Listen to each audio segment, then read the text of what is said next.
Hi, this is Mayor David Salkin giving you an update as we clean up the mess from Hurricane Irene. Many of you are still without power and we know you're frustrated, but JCP&L is out there working hard. We started in New Jersey with about 850,000 homes without power. That number as of Monday morning, we're recording Tuesday, is down to about 400,000.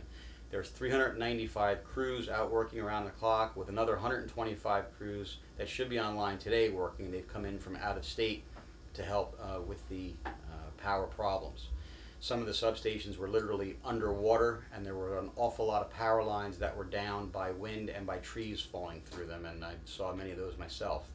I did an assessment on Sunday morning with our administrator. We drove around in the morning. I know Anthony Amiano was in the afternoon doing the same thing, and as we drove around town there was lots of damage. There was a lot of flooding. It was not a major wind event, but it was a major water event, and the flooding is unprecedented in the township history. Jackson Mills Road is closed indefinitely. There was a river flowing underneath Jackson Mills Road where there shouldn't have been any water, and it washed away some of the subbase and undermined the road. The road was collapsing in that location, several locations. Jackson Mills by Geisler's Lane, I was there. There was a tree that was down, had taken out some power lines, and again, massive flooding all along different spots of Jackson Mills, Georgia Road, and Strickland Road. The bridge was actually literally underwater. The water was over the guardrails, must have been 4 feet of water over the road, so it was impassable. As of right now, like I said, Jackson Mills is still closed. Strickland, the bridge on Strickland, the engineers were taking a look at it. If it's still sound from an engineer standpoint, then that should be reopened at some point in the next day or so, but that's going to be on a day-to-day basis. I would caution you that if you see road closure signs or cones, please do not go around the cones and try and travel down that lane.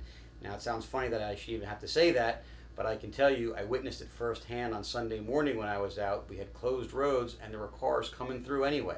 If the road is closed, it's because the road is flooded or there's live electric wires. You are risking not only damaging your vehicle, you're risking getting killed. So please, if the road is closed, stay out of there. As soon as it's safe, we'll reopen it as fast as possible. We know it's inconvenient to have to take detours. It is what it is. I mean, right now things are just a little messy out there. I believe that Freehold Township was very fortunate compared to a lot of places in the country. If the worst that we have to deal with is some flooding in basements and some downed trees, then we really got off pretty easy. There are places where there's been a lot of people have been killed, up in Vermont, for instance, and down south in the Carolinas, major damages to homes, to entire communities. You know, what we've had to deal with here for Freehold Township is pretty bad, but compared to most places, I think, like I said, we're actually very fortunate. If you don't have power yet, I know you're frustrated, but hang in there. It is coming on. Stonehurst and Raintree came on today, Tuesday, and Raintree, I believe, was back on last night, Monday night. So it's happening section by section as JCP&L gets the lines back up and the substations back working again. Another offshoot of the storm is the fallen trees and the tree limbs around your property. Freehold Township will have a special brush pickup to accommodate the problems in your yards. What I would advise you to do is cut the branches up into smaller sections that our crews can handle and put them out in front of your house in the curb. The week after Labor Day, we will come around and pick up all of that brush. We're only coming through one time, so please use the time between now and Labor Day to get your brush put out to the curb. Just try and make it as neat as you can, and our guys will be out there to take care of it. As far as bulk pickup goes, we do not have the manpower or the budget, quite frankly, to do a special bulk pickup right now. I know some of you had basements that flooded, which means furniture was ruined and boxes of stuff that you were saving has now become boxes of junk. You are going to have to either do one of two things. You're going to have to call your private trash hauler, whoever picks up your regular garbage, and tell them that you have items that you need picked up and pay to have it removed immediately by them. Or if you have a place to store the items in your backyard, let's say, you can wait until October when we have our regularly scheduled bulk pickup. That happens every October. So you can store it on site and put it out then, or you can call your private trash hauler and have it done now. But do not put it out at your curb now unless you've made plans to have it removed. We can't have, a mess all over town. It'll end up aside from looking unsightly, it can cause traffic problems and end up blowing into your neighbor's yards. It just makes a mess all over town. You will get summonsed if you leave it out there for days and days and days. Call your trash hauler and get it taken away, or store it in your backyard. Generators. Some of you without power are using gasoline-powered generators. I totally understand why you'd want to do that. It has been brought to my attention that some of you are running your generators in your garage. That can potentially be very hazardous. Carbon dioxide, carbon monoxide, they're odorless, they're tasteless, they can kill you. So do not let that exhaust blow inside your house. Keep your generator outside your house and run an extension cord. Just trying to keep you safe. That's really the biggest news. I know road closures are going to be an ongoing thing. We're going to try and get them reopened as fast as we can. We have to understand that a lot of our roads are county and state roads, and we're working with the county and the state to get everything up and running. If you have any questions, by all means, you can call Town Hall, and we'll try and help you as best we can.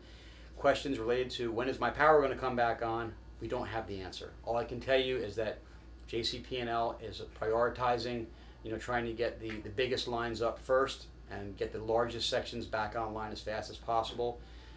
They know that you want your power back on as much as I do, and we are working towards that end.